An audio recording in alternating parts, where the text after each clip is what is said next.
Hello, I'm Dr. Gloria Horsley. And I'm her daughter, Dr. Heidi Horsley. Heidi and I want to welcome you to Open to Hope Conversations, the podcast. We believe that the greatest gift you can give yourself after a loss is hope, using this moment to connect with others who have not only survived but thrived. So let's get started.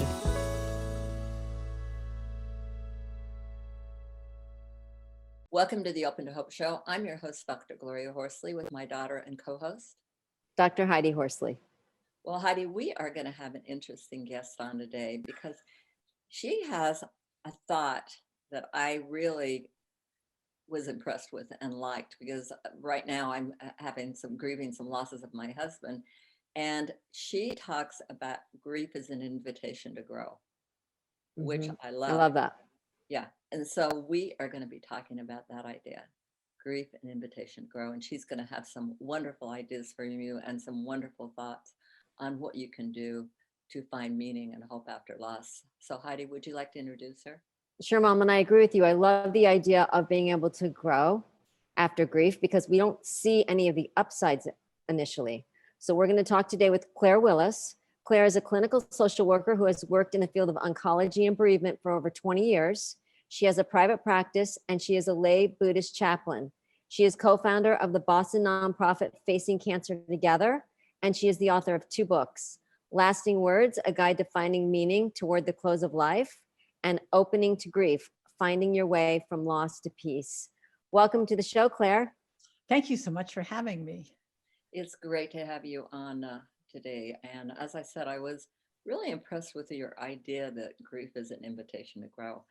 Can you give us a little light and thought on what your take is on grief?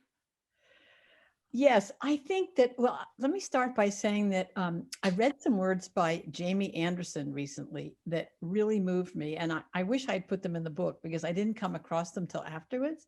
But basically, he says, grief is love with no place to go. And I love that because in our culture, I think grief sort of swirls around with shame and guilt. There's a lot of models about how we should grieve that have, I think, shaped and distorted our experience of grief.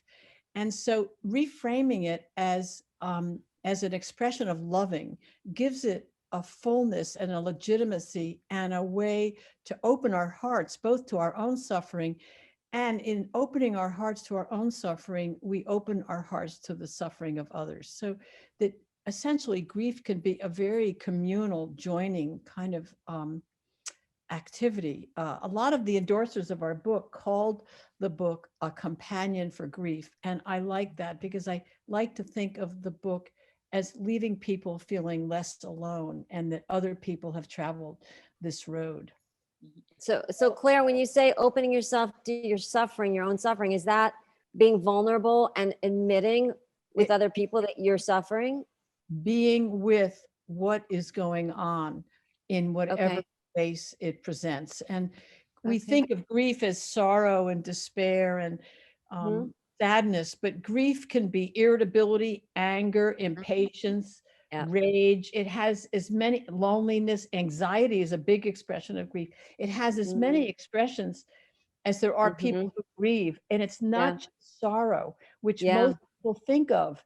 It can be gratitude. It can be relief. It can be regret. I think of it as an umbrella for many feelings. Okay. Yeah. I like that. How does one stay with it, as you say? I think that's part of what the book is about. And I really appreciate you asking me that question because each chapter in the book is an invitation, a resource for helping people be with and stay with their grief. So one of the really big practices for staying with grief that have been researched as ways to increase our resilience and suffering to hold grief is having a gratitude practice, which often feels counterintuitive when you're grieving. You think, oh, what do I have to be grateful for? I don't have it. I just lost this, I lost that. But in fact, there's always something that's happening that co-occurs with things that are difficult. And what happens is our brains are hardwired to notice negativity, to notice what's wrong. And that's not a bad thing. It just happens to be the way we actually learn to survive as a species. In ancient times, if you didn't see what was coming at you, you Mm. would. But unfortunately, we're still hardwired that way. So Yeah. when we talk about a gratitude practice, I'm not talking about ever not noticing what's wrong. It's very important to give heart to what's wrong. But how do we notice what's right alongside what's wrong to help build resilience in to hold what's wrong? And that's the value of a gratitude practice. It strengthens us to be with our suffering with more ease and strength. So a gratitude practice. And what about the flip side? What if I'm feeling anxiety and anxious, or I have some of those feelings of anger or fear, or, fear of the future? What do I do with those? Do I go out and suddenly say, okay, I can't do that, I've got to do the Oh, gratitude? no. You invite them in. You allow them to be there. And there are different ways of doing that. You can do that with a meditation practice. You can do it with your breath. What happens for most of us is that when we get anxious or upset or angry, our breath changes. Mhm. For most of the time, we stop breathing. And what it does is it cuts off our feelings so that we don't feel the full impact of what we're experiencing. And if you notice, like one of the things that I have on my computer desktop, when I sit down and I look at the computer screen, my eyes contract and my breath stops. Anytime you're anxious or upset, you will change your breath. And one of the ways to be with what's happening is to invite the belly, the breath, to soften as you breathe in. Because when we get anxious, everything tightens and then we don't feel, we can't be with what is. So a mindfulness practice and a meditation practice with some emphasis on the breath can be very, very helpful in helping us allow difficult feelings to sit inside us. It's Yeah. interesting because Heidi and I were talking this morning. My husband passed away a few months ago, Heidi's dad, and we were talking about how people, they don't want you to be with it. That's right. Rather than Right. saying be with your feelings, they give you some advice. Have you tried, taking a hike, or, And they also say this, and I think this is helpful further down the road. They say, if I say I really miss my dad, they go, well, he's still with you. He's all around you. And I know that, but I miss his physical presence. That's not the point. Mhm. That's right. When grief is new and raw, let me just say, first of all, I'm sorry to hear that you're living in such close proximity to that loss. So it's natural when people first lose someone they love to yearn for the physical proximity. Yep. So one of the things that I talk about when I give a reading is that I talk about how in my bereavement groups, people will say, I can only say this here, but I'm sleeping with my husband's shirts because I love his scent. Mm. Or as my sister said to me recently, when she lost her 14-year-old dog companion, who was like a Mhm. child to her, Yeah. she said, I'm sleeping with his favorite toy. And she said, Uh-huh. Claire, you're the only person I would tell that to. Mhm. These are the kinds of stories that need to get out because the privacy of pain is more painful than the loss itself sometimes because it isolates us and leaves us Mhm. lonely. And the truth is, when you start to share these stories, you find that other people are doing the same things. And that's Yeah. what's so sad. And it's why the first chapter is called Starting with Kindness and Mhm. welcoming what comes, allowing it to be there. Because when we can do that for ourselves, it will allow us to be with the suffering of others. If we can't accept these feelings in ourselves, we're going to try and patch up others when they come to us. Mhm. Well, And that's what you're experiencing, which I'm Yeah. so sorry to hear. Mhm. Well, I think one of the things, my son was killed many years ago, Heidi's brother. And I think one of the things that I found at that time was the idea, if you're too kind to yourself, then people really won't think you care about him, the person who's died. That if you're grieving, the grief is supposed to look a certain way. Right. There's a wonderful article that I read in the Boston Globe, I don't know, a few years ago by Joan Wickersham. And she talks about going to a cocktail party. And she Mhm. says, she meets this woman there whose husband died 5 years ago. And every person she meets, she refers to her husband. She's also at the same party with a man who lost his wife and has remarried his wife's best friend within a year. And she says both of these are expressions of grief and Mhm. how we handle it. Yeah. And I love that because it's two extremes and they're Mhm. both part of how we grieve. Well, and that's so true, Claire, because part of the reason my mother wanted to get up and run is because she had 3 surviving children. And she was afraid if she didn't take care of herself, she was going to have a health crisis and not be able to be there for us. So Well, it was a form of her grieving too and being concerned. of course it is. And it was such a healthy thing to do for yourself. Mhm. Right. Yeah. If I saw someone running after they'd lost a son, I'd say, hooray, they're getting out. Yeah.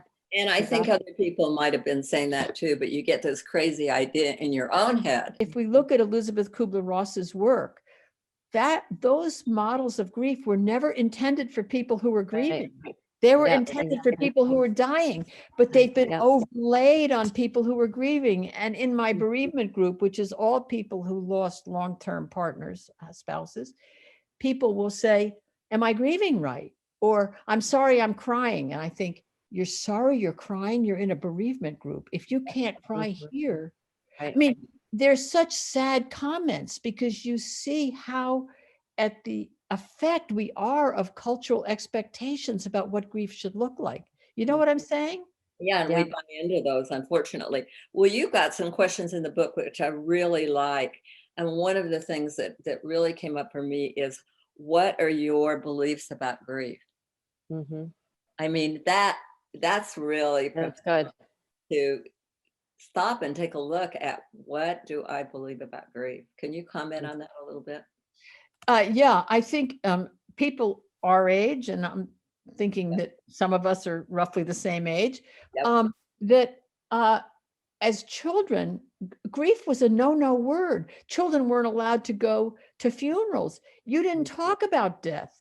You know, I think it's one of the, I hate to say good things, one of the things that's come out of this COVID pandemic, which has been a pandemic of fear too, is the fact that it's opened up the conversation of grief and made it more legitimate.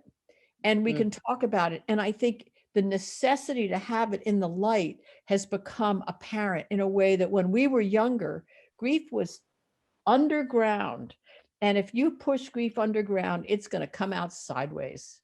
Mhm. You know? It's interesting that grief was underground, because in a lot of ways in earlier years it's been more prevalent, and maybe that was part of turn of the century, what 50% of kids under 8 died. So, maybe they turned it away because they couldn't, because it was too And close, too it was close. too Yeah. painful. Yeah, And it was such a part of their life, they had to just soldier on, right? right. Well, I think there was a lot of, one of the things that I say, I work a lot with people with cancer. And one of the things that I say when someone's grieving is that you have to really choose sometimes between coping and dealing. So when someone we love dies, we have to close their estate, we have to plan a funeral. I mean, there's tasks that have to be, Yeah. and you soldier on. But when that's over, you start to deal with the magnitude of what's happened in a way that you can't when you're planning a funeral and trying to hold your family together. And I mean, you all know more about this than I do. Yeah. Well, So there's another thing I like that you ask people to ask themselves, which beliefs, if you look at your beliefs on grief, then which ones of those serve you, which is really a lovely idea, that some of your beliefs you can, say, okay, they're outdated, but which ones serve me? that's right. That's right. And which ones don't? Hmm. I mean, and I think if we can get conscious about what we've been taught and separate it from what we believe currently, that can be a good thing. Hmm. And so often we just are habitually reacting to what things we were taught without stopping to think about, is it really true for me? And is it true for me today? So I love those two questions. If you're watching or listening to the show today, I think it would benefit you, if you've had a loss, to write down what your beliefs are from your childhood, talk to your Mhm. friends and Yeah. family, and also take a look at which ones serve you and which ones serve the family. I think that's a really great idea. And serve the culture. Ah, I like that. we have, but part of the thing, but the culture is when you lose someone that's close to you, how many days off do you get if you're working in a business world? Yeah. 3, because the Yeah. machine has to go on. The economics Right. become more important than the Mhm. toll on the heart. Mhm. Hmm. I like that. And letting go of some of those beliefs that don't serve you. Well, you happen to be a lay Buddhist chaplain, and I wanted to just hit on suffering. Suffering is such a huge thing, and how do Well, we? and sometimes we think that we shouldn't suffer when that's not necessarily true. Well, it is such an interesting question. In Buddhism, I just want to say, in Buddhist practice, suffering is about our inability to be with what is. It's Mm. not about the loss itself. So there's a very famous Buddhist myth where, let's say you lose someone that you love. That's what they call the first arrow. The first arrow goes in and you feel the grief of the loss. But Mhm. then what happens is we often shoot ourselves with the second arrow. That is, what's the matter with me? Why am I so upset? It's the judgments we have about the first arrow. So Mhm. if we could allow ourselves to be with the loss in the fullness of however it impacts us, without the impact of the second arrow, judging, criticizing, shaming, our grief is far more tolerable and it can come into the light than if we're shooting ourselves with the second arrow. And usually shame goes into secrecy and isolation and loneliness. Mhm. Mm. So suffering in the simplest way is the inability to be with what is. Yeah, Mhm. okay. Love- I like that. I like that definition. I like that way of looking at it. Well, it makes it more acceptable to grieve Yeah. and to grieve in whatever way you need to grieve. Mhm. Hmm. Oh. Love it. Well, I know you've got so many more wonderful things in your book for people, and I would like you to give a piece of advice, maybe, or what's your best thought to somebody who has had a recent loss? Um, give your sorrow, give your grief full expression. And I think I would just go back to Jamie Anderson's words, which I started with. Grief, I have learned, is really just love. It's all the love you want to give, but cannot. All that unspent love gathers up in the corners of your eyes, the lump in your throat, and in that hollow part of your chest. Grief is just love with no place to go. Mm. I love that. Isn't that beautiful? I Yes. mean, I think that's what I would say, because if we can think of grief as love, it lifts the shame, it lifts the blame, it lifts everything and just becomes something very sacred. Mhm. Mhm. And we don't want to get rid of it. You know, when someone, the other thing I would say to someone who's just lost somebody is this, is that when you first lose somebody you love, your whole house becomes gray. The ceiling, the floor, the walls, the furniture, everything is gray. And that over time, there are resources that fill in between that loss and yourself. But always there'll be a gray chair in the living room that you visit on rainy days. And I read a lovely analogy to grief being like a broken bone. At first, the pain is searing. You have it set, you may have surgery, then you have PT, but it will always ache on a rainy day. Mm. And I think I like that, because we shouldn't get over our grief. But I can tell you this, that over time, grief changes in intensity, frequency, and duration.